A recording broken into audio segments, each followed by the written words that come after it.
Today, we're going to take another look at polite leader. This should be interesting.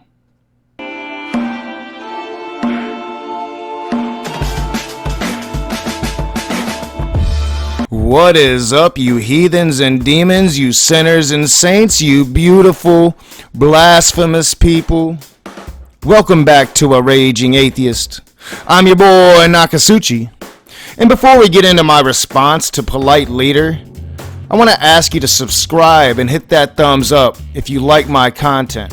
But now, let's check out a Christian apologist that doesn't seem to know how to apologize very well.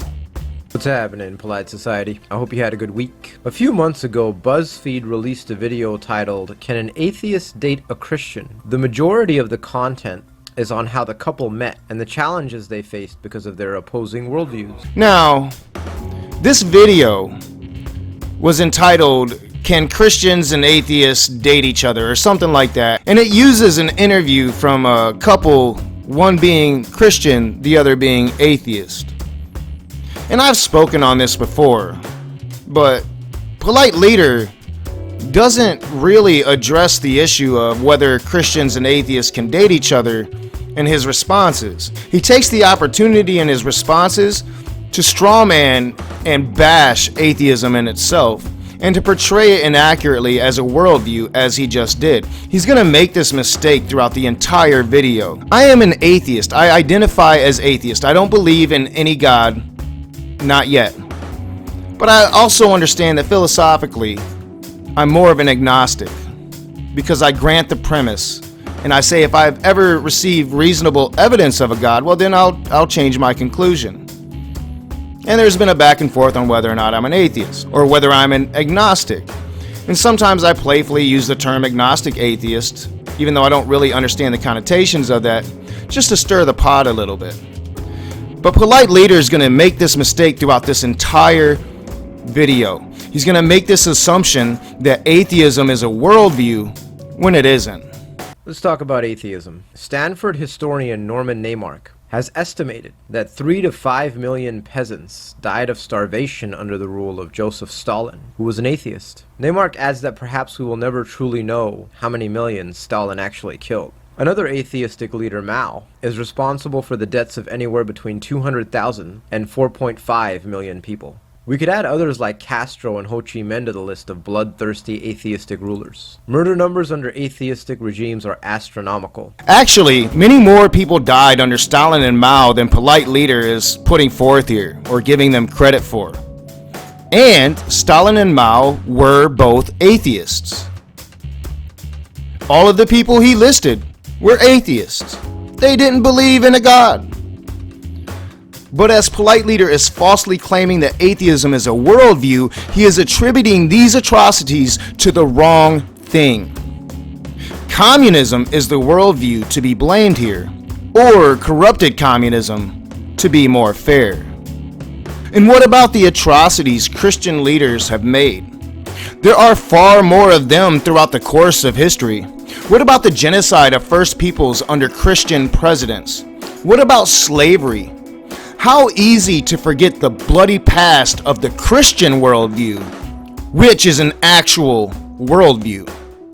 Not to mention the fact that the naturalistic materialistic philosophy is the primary reasoning behind the policies that have led to the murders of millions of children in the womb. And remember, atheists are acting consistently with their worldview. In their system, human beings are nothing more than sets of molecules who are descended from advanced colonies of bacteria. Now, how is attributing abortion to atheism?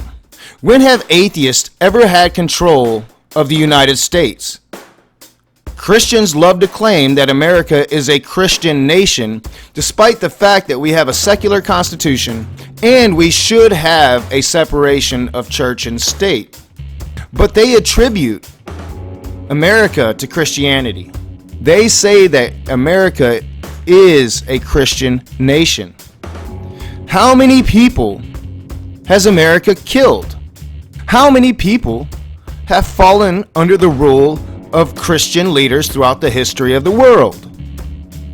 This is an argument that polite leader doesn't want to have.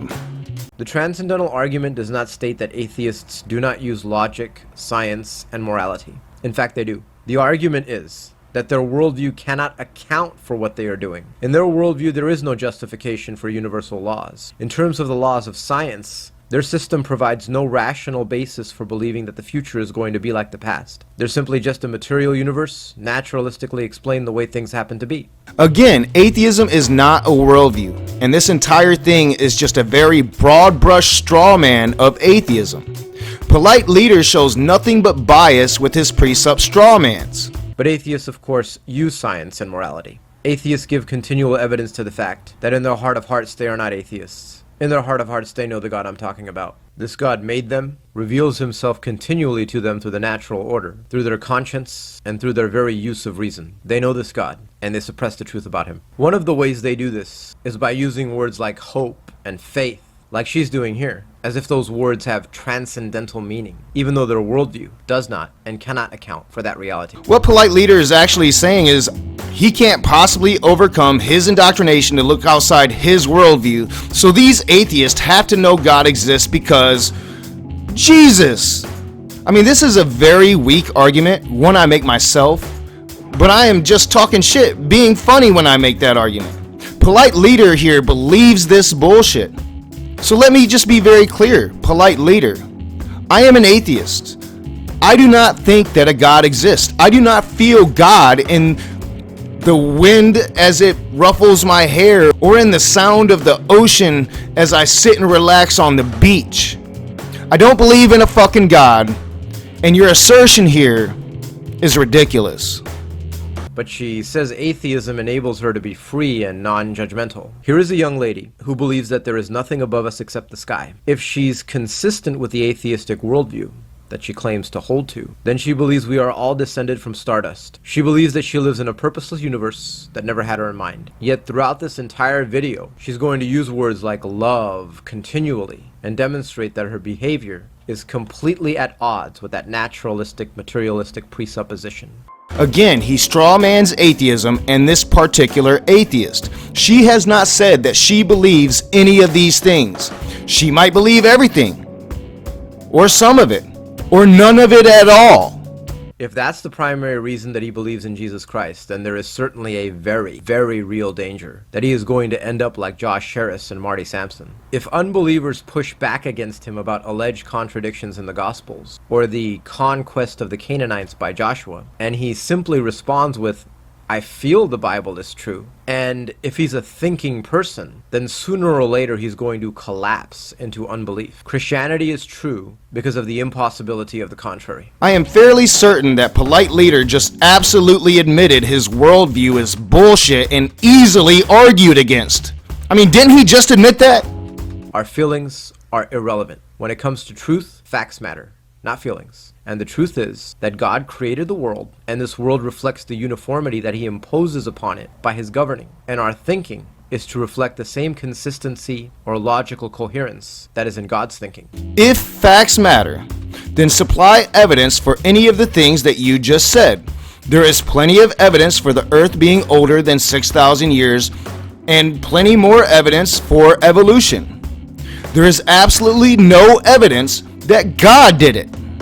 She wants to know about the problem of evil. My answer to the problem of evil is this. There is no problem of evil in an atheist universe because there is no evil in an atheist universe. Since there is no God, there is no absolute moral standard, and nothing is wrong. Just another straw man, and one that makes no sense whatsoever. What is an atheist universe? Seriously, dude. I am an atheist and I see evil every day. I mean, what the fuck are you talking about?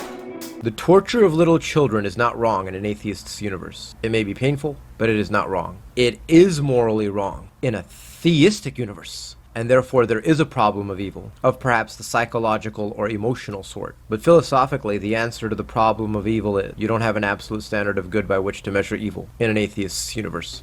You can only have that in a theistic universe, and therefore the very posing of the problem presupposes her boyfriend's worldview rather than her own. The torture of little children is wrong, dude. I don't need a God to know that. In fact, your God has no issues with torturing children whatsoever. And this is just more evidence that your God is this evil that you speak of? I mean, everything Polite Leader says is wrong. It's just wrong. It has to suck spending so much time learning how to be this stupid. God has a good reason for the evil that he plans or allows. And what was the greatest act of evil ever perpetrated by mankind? It was 2,000 years ago when a young man who was God incarnate and lived a perfect and sinless life was murdered on a Roman cross. And yet God had foreordained that that event and that individual's life, death, burial, and resurrection would be the means to save a particular people from eternal ruin. The truth is, all of us deserve to die. Every second that God extends breath to our lungs is an act of his amazing mercy. I mean, God has a good reason for the evil he plans and allows. By admitting that God plans and allows evil, Polite Leader admits that God is evil, and he is cool with rationalizing and justifying that evil. And then he says the greatest act of evil ever perpetrated by mankind was the murder of Jesus. But that would have been God's plan, God's evil. And it's pretty fucked up that the greatest act of evil is the death of one man, considering all of the atrocities throughout history, the genocides, the famines. And at the end of that clip, that all of us deserve to die. Speak for yourself, dude. I don't deserve to die. My daughter doesn't deserve to die. You can fuck off with that shit. Alright, that's a wrap. Thanks for watching, guys. If you like that video, please give it a thumbs up. If you like the content on this channel, you can subscribe by clicking on the icon on the bottom right, and then you can hit the bell for notifications. I mean, I seriously don't recommend you do any of that shit. Unless you're gonna respond to this dude as I've been doing, this justifier of the evil of God.